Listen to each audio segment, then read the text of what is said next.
बिस्मिल्लाहिर्रहमानिर्रहीम, अस्सलाम वालेकुम। मैं हूं ज़ीशान अहमद सिद्दीकी। आप देख रहे हैं सबसे पहले पाकिस्तान। साइफर केस की समाअत और 6 गवाह रह गए थे, उन गवाहों के बयानात कलमबंद। साइफर केस की समाअत अडियाला जेल में हुई और इसमें इंतहाई अहम गवाह असद मजीद साहब आज पेश हुए। और असद मजीद साहब को जब जज साहब ने बुलाया कि आप आएँ कटहरे में और अपना बयान रिकॉर्ड कराएँ, तो उनके साथ ही फौरी तौर पर शाह महमूद कुरैशी साहब जो है उनके बराबर में आ गए और उन्होंने मदाखलत करना शुरू कर दी। वही जिस तरह से कल की समाअत में उन्होंने की। उन्होंने कहा रिजवान अब्बासी साहब को, उन्होंने कहा कि तुम होते कौन हो, तुम्हारी औकात क्या है जो तुम जो है असद मजीद से जो है सवाल करोगे, तुम्हारी औकात क्या है। उस पर असद मजीद साहब भी गुस्से में आ गए और उन्होंने भी शाह महमूद कुरैशी साहब को खरी खरी सुना दी। उन्होंने कहा तुम क्या हो, तुम्हारी औकात क्या है, तुम कौन होते हो मुझे रोकने वाले। बहरहाल उसके बाद जो है इमरान खान साहब भी आ गए और इमरान खान साहब और शाह महमूद कुरैशी दोनों ने भरपूर कोशिश की कि किसी तरह से जो है असद मजीद साहब का बयान जो है कलमबंद ना हो। बहरहाल शोर शराबा हुआ, जिस तरह से कल हुआ वही तरीक़ेकार इन्होंने आज अपनाया, क्योंकि ये चाहते थे कि किसी तरह से असद मजीद का बयान जो है कलमबंद ना हो और साइफर केस की जो समाअत जो तेज़ी से जारी है इसमें मदाखलत की जाए। बहरहाल असद मजीद साहब ने अपना जो है बयान रिकॉर्ड करा दिया और उन्होंने अपने बयान में बता दिया कि 7 मार्च 2022 को पाकिस्तानी एम्बेसी में जब डोनाल्ड लू को बुलवाया गया तो वहाँ कौन-कौन लोग मौजूद थे और वहाँ क्या बातें हुई। और इसके अलावा सिक्योरिटी कमेटी का एक इजलास हुआ था, उसमें जब असद मजीद साहब को बुलाया गया, वहाँ उन्होंने क्या बयान दिए और उनकी क्या राय थी। बहरहाल असद मजीद साहब ने इसमें 2 इंतहाई अहम बात बताई। पहली बात तो उनकी ये थी, उन्होंने बताया कि जो साइफर जो आया है उसमें कहीं भी थ्रेट्स या साजिश का जिक्र कहीं भी नहीं है। हाँ, साइफर आया ज़रूर है लेकिन उसमें कहीं भी धमकी भी नहीं दी गई, ना उसमें कोई साजिश का जिक्र है। ये जो है इमरान खान और इनके अपने लोगों की अपनी जानिब से जो एक कहानी घड़ी गई है। उन्होंने कहा अलबत्ता ये ज़रूर हुआ है कि जब इमरान खान ने एक जलसे में वो साइफर लहराया था ना, और उन्होंने कहा था कि मेरे खिलाफ जो है साजिश की गई है, मुझे अमरीकी साजिश के तहत जो है हुकूमत से निकाला गया है। तो अलबत्ता वो साइफर लहराने के बाद पाकिस्तान और अमेरिका के दरमियान जो ताल्लुकात थे उसमें तात्तुल ज़रूर आया था। बहरहाल असद मजीद साहब ने अपना बयान रिकॉर्ड करवाया और पूरी कोशिश की गई कि वो अपना बयान रिकॉर्ड ना कराएं। उसके बाद दीगर 5 गवाहें उनके बयान भी जो है कलमबंद किए गए और अब तमाम जो 25 गवाह थे उनके बयान अब जो है कलमबंद कर लिए गए हैं। अब जाहिर सी बात है, अब इस पर जरा होनी है और इन पर फ़र्द जुर्म आयद होना है। बहरहाल जब ये समाअत मुकम्मल हुई तो इसके बाद इमरान खान साहब ने जज साहब से कहा कि मुझे जो है आप मीडिया से बात करने दें, क्योंकि मेरा ये कानूनी हक है कि मुझे मीडिया से बात करने दें। बहरहाल जज साहब ने कहा कि ठीक है, आप मीडिया से बात कर लें।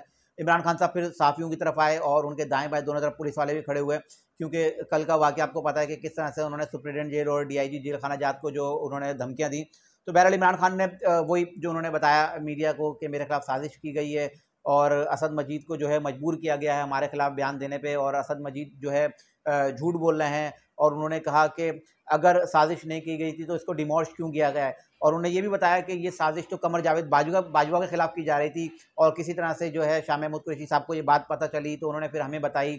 बहरहाल इमरान खान ने यही रोना रोया और उन्होंने कहा कि जो है मेरे खिलाफ जो है साजिश की गई है और अमरीकी साजिश के तहत जो है मेरी हुकूमत को घर भेजा गया है। बहरहाल आखिर में उन्होंने मीडिया को स्पेशली उन्होंने कहा कि पाकिस्तान की अवाम को आप जो है मेरा एक पैगाम दीजिए।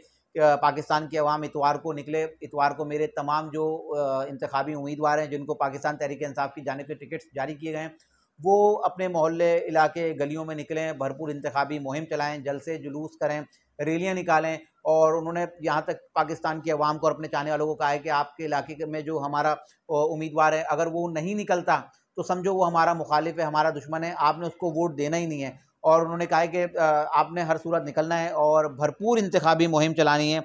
और उन्होंने कहा कि जो नहीं निकलेगा बाहर, वो हमारा यार नहीं, वो गद्दार है और उसको आपने जो है ना वोट देना है। और अपनी जो उनकी एक कमेटी है, जो खुसूसी कमेटी जो मॉनिटरिंग करी है, उनको भी उन्होंने हिदायत कर दी है कि जिन उम्मीदवारों को हमने टिकट्स जारी किए हैं, अगर वो लोग नहीं निकलते तो आपने जो है उनसे अपने इंतखाबी टिकट्स जो है वापस लेने हैं, उन सब लोगों को जो है आपने जो है घर भेजना है। बहरहाल इमरान खान साहब ने तो कह दिया अपने लोगों को, क्या आप इनके जो चाहने वाले हैं, पाकिस्तान तहरीक इंसाफ के वोटर सपोर्टर हैं, क्या वो इतवार को उस तरह से निकलेंगे जिस तरह से इमरान खान साहब ने कहा है। बहरहाल इतवार भी दूर नहीं है, इतवार भी 3-4 दिन बाद आ जाएगा और देख लेंगे कि इमरान खान साहब की इंतखाबी मुहिम किस तरह से चल रही है, इनके उम्मीदवार किस तरह से काम कर रहे हैं।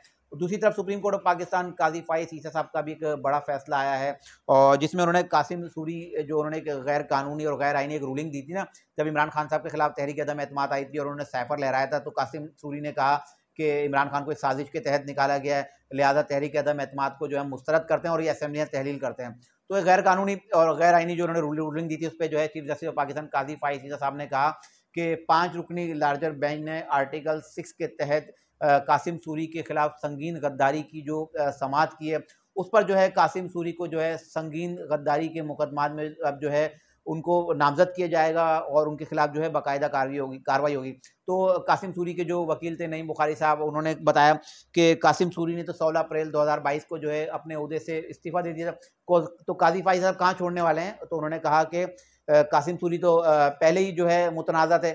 जब वो रुकन कौमी असम्बली बने तब मुतनाज़ा थे, जब डिप्टी स्पीकर कौमी असम्बली बने तब मुतनाज़ा थे, क्योंकि उनके हल्के में जो गैर कानूनी जो वोट निकले थे तो उनको एक स्टे दिया गया था। वो स्टे किसने दिया था? सबको पता है, उस वक्त के मौजूदा चीफ जस्टिस साहब।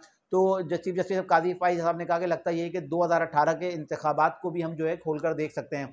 तो अब कासिम सूरी के लिए जो भी एक बुरी खबर है, और चीफ जस्टिस ऑफ पाकिस्तान काजी फाइज साहब ने तो कह दिया, दो टोक जिसने कानून आइन की खिलाफ वर्जी की है उसके खिलाफ जो है संगीन गद्दारी के मुकदमात जो है कायम किए जाएंगे। और अब लगता यही है कि कासिम सूरी भी जो है, अब जो शाह महमूद कुरैशी और इमरान खान है ना, अब लगता है उनके बराबर में शायद कासिम सूरी का भी कमरा बनने वाला है, और उनके खिलाफ जिन सेक्शन के तहत जो उनके खिलाफ अब कार्रवाई की जाएगी ना, उसकी सज़ा जो है सजाए मौत बनती है। ये थी आज की कुछ इंतहाई अहम खबरें जिसके साथ मैं हाजिर हुआ था। इंशाल्लाह मजीद खबरों और नए तजदीद के साथ फिर हाजिर हूँ। तब तक के लिए याद दीजिए, अल्लाह हाफिज़।